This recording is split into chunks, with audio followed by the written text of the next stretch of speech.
Problem solve करते हैं students हम। Review of equations of uniformly accelerated motion. हमारे पास स्टेटमेंट है a proton moving with speed of 1 into 10⁻⁷ metres per second passes through a 0.020 centimeter thick sheet of paper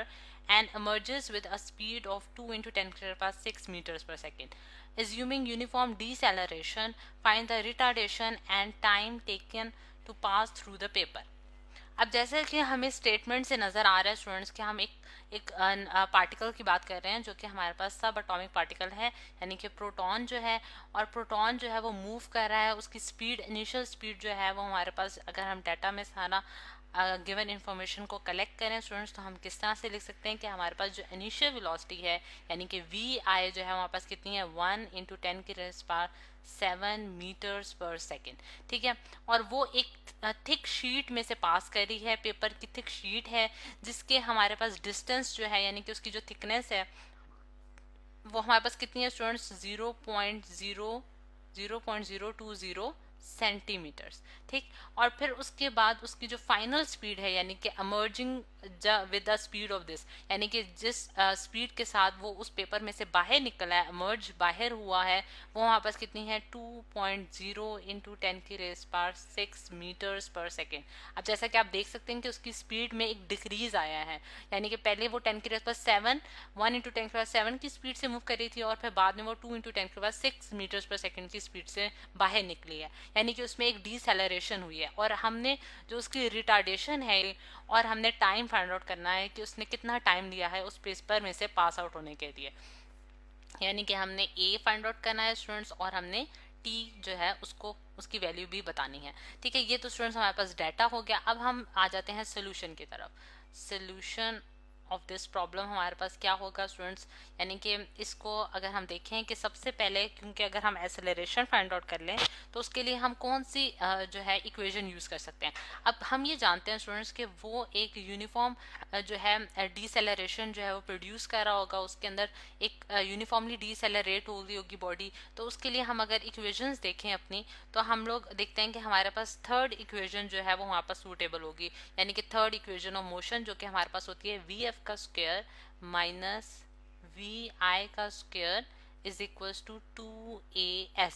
अच्छा, अब क्योंकि मैंने ये वाली इक्वेशन यहाँ क्यों यूज़ किया, ये एक इंपॉर्टेंट क्वेश्चन है स्टूडेंट्स हमारे पास, क्योंकि हमारे पास यहाँ जो है दो अननोन है यानी कि ए और टी, और हमारे पास वी आई और वी एफ और एस यानी कि एस कह सकते हैं, और एस जो है हमारे पास एक्स के बराबर होगा। क्योंकि अगर हम देखें कि अगर मैं यहाँ एक डायग्राम छोटी सी ड्रॉ करूँ तो हमारे पास, अगर ये हमारे पास एक शीट है, पेपर की शीट है जिसकी हमारे पास कुछ थिकनेस है, यानी कि ये थिकनेस है हमारे पास उसकी, तो हम ये देखते हैं कि इसमें से जब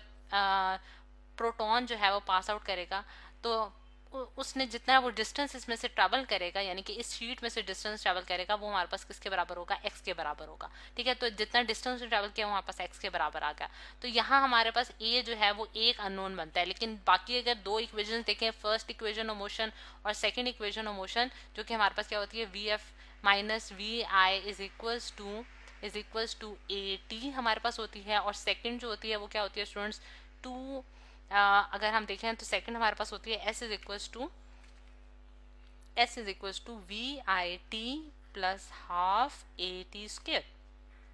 अब फर्स्ट और सेकंड इक्वेशन में दोनों जगह हमारे पास ए और टी दोनों आ रही हैं और दोनों हमारे पास अननोन है, तो हम ये इक्वेशन यूज नहीं कर सकते, क्योंकि एक इक्वेशन आप वो यूज करते हैं जिसमें आपका एक अननोन हो। ठीक है, और फिर आप उसमें से एक अननोन निकाल के फिर दूसरी इक्वेशन में पुट करते हैं। तो इस वजह से हमने ये जो थर्ड इक्वेशन ऑफ मोशन है उसको सेलेक्ट किया है और वो वाली हम जो है वो इसमें यूज करेंगे। अब यहाँ मैं एस की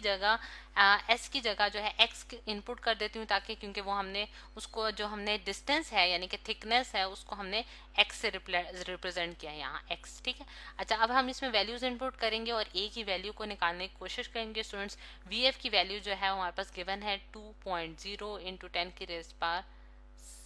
का होल स्क्वायर आ जाएगा, और माइनस वी आई जो है हमारे पास क्या आएगा 1 into 10⁻⁷ का होल स्क्वायर। ठीक है, और इज इक्वल्स टू 2, और ए जो है वो हमने कैलकुलेट करना है, और एक्स की जो वैल्यू है स्टूडेंट्स हमारे पास क्या है, एक्स जो है वो हमारे पास कितना है इस केस में 0.020 सेंटीमीटर, और सेंटीमीटर क्योंकि हमारे पास ऐसा यूनिट नहीं है, उसे इंटरनेशनल यूनिट में हम कन्वर्ट किस तरह से करेंगे, डिवाइडेड बाय 100। तो हमारे पास क्या आंसर आ जाता है स्टूडेंट 0.0020 मीटर्स। ठीक है, ये हमने इसकी जो है कन्वर्जन कर लिया है इन मीटर्स, सेंटीमीटर से मीटर्स में हमने उसको कन्वर्ट कर दिया है।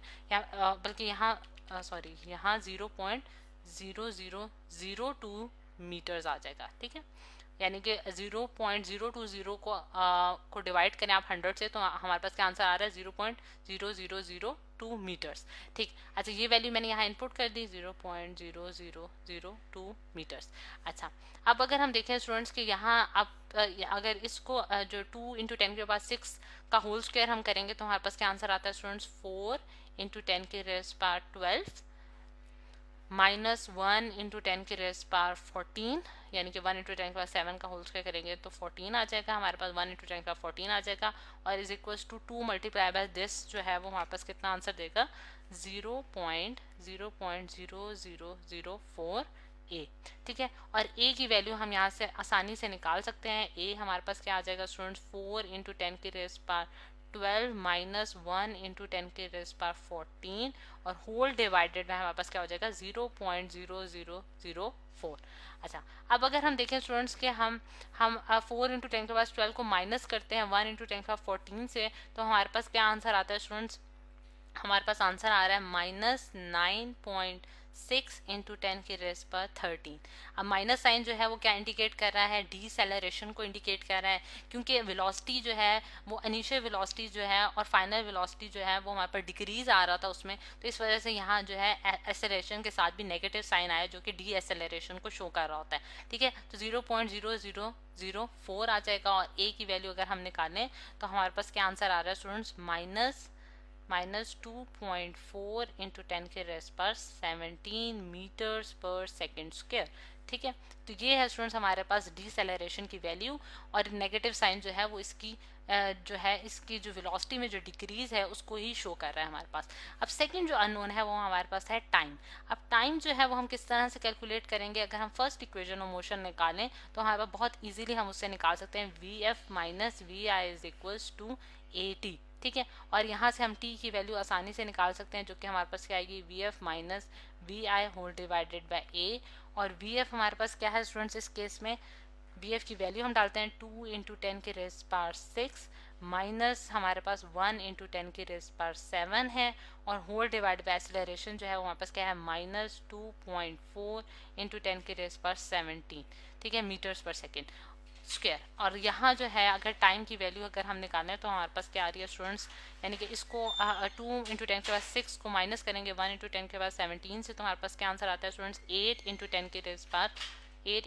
रेज़ पावर 6, और डिवाइडेड बाय हमारे पास क्या है, 2.4 × 10 के रेज़ पावर 17। ठीक है, और इसका आंसर आता है हमारे पास 3.3 × 10 के रेज़ पावर -11। तो और सेकंड्स में हमारे पास आंसर आ जाएगा। नेगेटिव साइन टाइम के लिए मैटर नहीं करता, क्योंकि टाइम हमारे पास एक स्केलर क्वांटिटी है। ठीक है, तो इस वजह से हमने उसके साथ नेगेटिव साइन लगाने नहीं लगाया। तो ये है स्टूडेंट्स हमारे पास टाइम जो कि प्रोटॉन जो है वो लेगा इस शीट में से पास होने के लिए, और किस डी एक्सेलरेशन उसकी कितनी होगी, 2.4 × 10 के पास 17 मीटर्स पर सेकेंड स्क्वायर।